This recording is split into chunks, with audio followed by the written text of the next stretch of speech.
esse apoio espiritual é muito forte, né? Você pode perceber até hoje, né? Imagina lá no Nordeste, com a carência, como eu disse, toda, né, da miséria, da seca e assim por diante. Então, eram elementos que acabavam dando ao Antônio Conselheiro, né, essa projeção, né, que ele acabou adquirindo. Legal?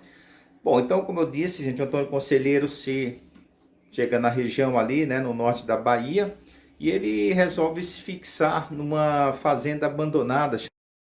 Ele resolveu justamente se fixar em função do número de seguidores que estava começando a acompanhá-lo. Então, quer dizer, essa vila, né, para você entender melhor, essa vila chegou a ter 25 mil habitantes.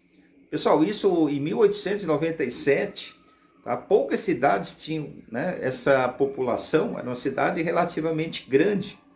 Então, como eu falei, né, a população começou a crescer, construíram igrejas. Aqui você vê um desenho do Arraial de Canudos, provavelmente feito por um soldado, né, em campanha. Então era uma verdadeira cidade, né?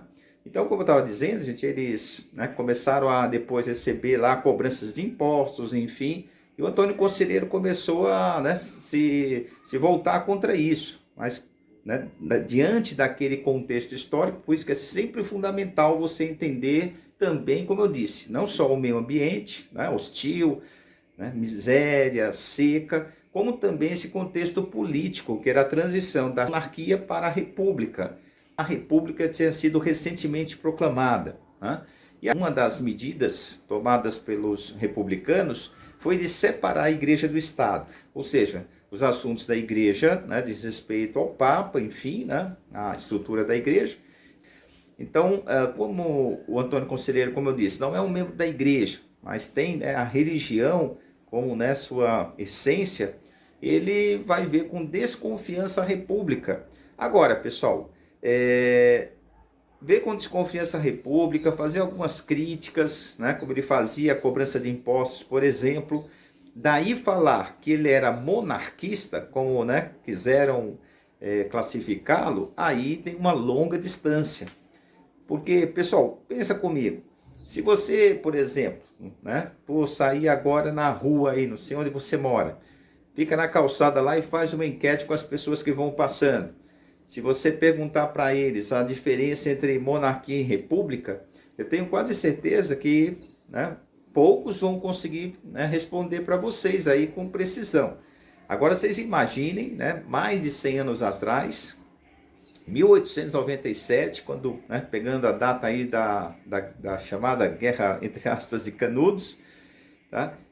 Quer dizer, aquela população, gente, não tinha nenhuma pretensão política, não queria, né, não era contra o governo. Mas como eu estava dizendo, gente, voltando à ideia, é uma cidade quase que autossuficiente, começam a plantar, né, criar também cabras e assim por diante. E foi justamente nessa relativa independência do Arraial que começou a incomodar os poderosos da região. E eles estavam localizados geograficamente perto de uma cidade, Juazeiro. Também vou colocar o mapa aí para vocês darem uma olhadinha.